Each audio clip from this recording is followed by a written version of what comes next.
திராவிட முன்னேற்ற கழகத்தின் மூத்த தலைவரும் முன்னாள் நாடாளுமன்ற உறுப்பினருமான திரு TKS இளங்கோவன் நம்முடைய இணைப்பில் இருக்கிறார். அவரிடம் பேசுவோம்.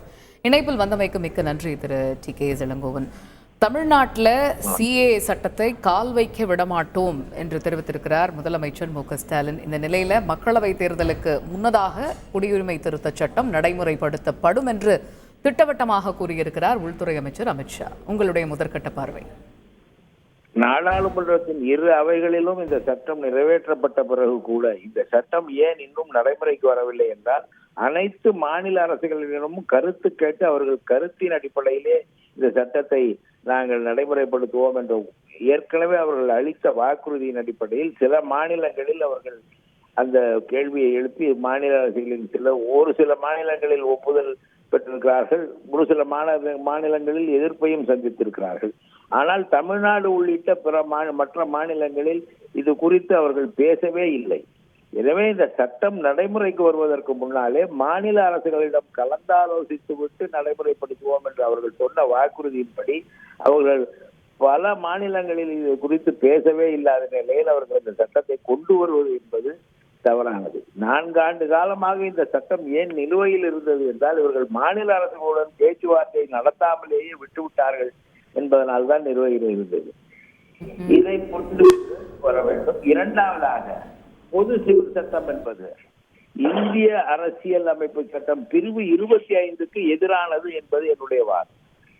இந்திய அரசியலமைப்பு சட்டம் பிரிவு 25 என்பது அடிப்படை உரிமைகளை வழங்குகிற ஒன்று. அது இந்திய குடிமக்கள் தங்கள் மனசாட்சிப்படியும் எந்த மதத்தையும் பின்பற்றவும் பிரச்சாரம் செய்வதற்குமான உரிமை பெற்றவர்கள். அடிப்படை உரிமைகள், ஃபண்டமெண்டல் ரைட்ஸ் என்று சொல்லுகிற அந்த பகுதி மக்களுடைய உரிமை. அதிலே அரசாங்கம் தலையிடுவதற்கு எந்த அதிகாரமும் கிடையாது.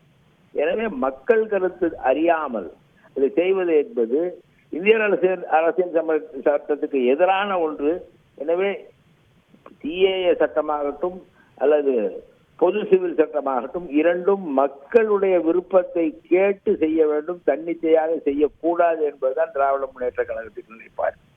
அதே போன்று வர இருக்கக்கூடிய மக்களவை தேர்தலில் பாரதிய ஜனதா கட்சி 370 இடங்களில் வெற்றி பெறும் என்றும் தெரிவித்திருக்கிறார் திரு அமித்ஷா. அது மட்டும் இல்லாம ஊழல் அரசு, ஊழலுக்கு எதிரான நடவடிக்கை என 2 சித்தாந்தங்களுக்கு இடையானதாக அமையக்கூடும் இந்த தேர்தல் அப்படின்னு சொல்லியிருக்காரு. 2G வழக்கில் CAG அறிக்கையில் ஒரு இழப்பு ஏற்பட்டது என்று சொன்னதன் அடிப்படையில் மிகப்பெரிய ஊழல் குற்றச்சாட்டை வைத்த இவர்கள் இப்பொழுது CAG அறிக்கையில் 7.25 லட்சம் கோடி ரூபாய் இழப்பு ஏற்பட்டது என்றால் அதற்கு பொறுப்பேற்றுக் கொள்ள வேண்டும். எதிர்கட்சிகளுக்கு ஒரு நியாயம், இவர்களுக்கு ஒரு நியாயம் என்று இருக்கக்கூடாது. இவர்கள் இந்த 7.25 லட்சம் ரூபாய் CAG இழப்பு என்று சொல்லி இருக்கிறார். 2G வழக்கிலே இழப்பை தான் சொன்னார் CAG. அப்போது அதை ஊழல் என்று சொன்னவர்கள் இதை ஏன் ஊழல் என்று சொல்ல ஒப்புக்கொள்ள மறுக்கிறார்கள். எனவே இதுவும் ஊழல் தான். இது குறித்து அவர்கள் ஒன்றும் ஊழலுக்கு எதிரானவர்கள் அல்ல. அவர்கள் எதிர்கட்சி மேல் பழி சுமத்துவதற்கு இந்த ஊழல் என்ற குற்றச்சாட்டை பயன்படுத்துகிறார்கள். மிகப்பெரிய ஊழல்வாதியாக 7.25 லட்சம் கோடி என்பது இந்த நாட்டில் மிகப்பெரிய தொகை. அதை குறித்து முழுமையான விசாரணை நடத்த வேண்டும் என்பது எங்கள் கோரிக்கை. இவர்கள் ஒன்றும் நேர்மையானவர்கள் என்பதை எங்களால் ஒப்புக்கொள்ள முடியாது. இதற்கு முறையாக பதில் சொல்லிவிட்டால் இவர்களுடைய நேர்மையை நாங்கள் ஏற்றுக்கொள்வோம்.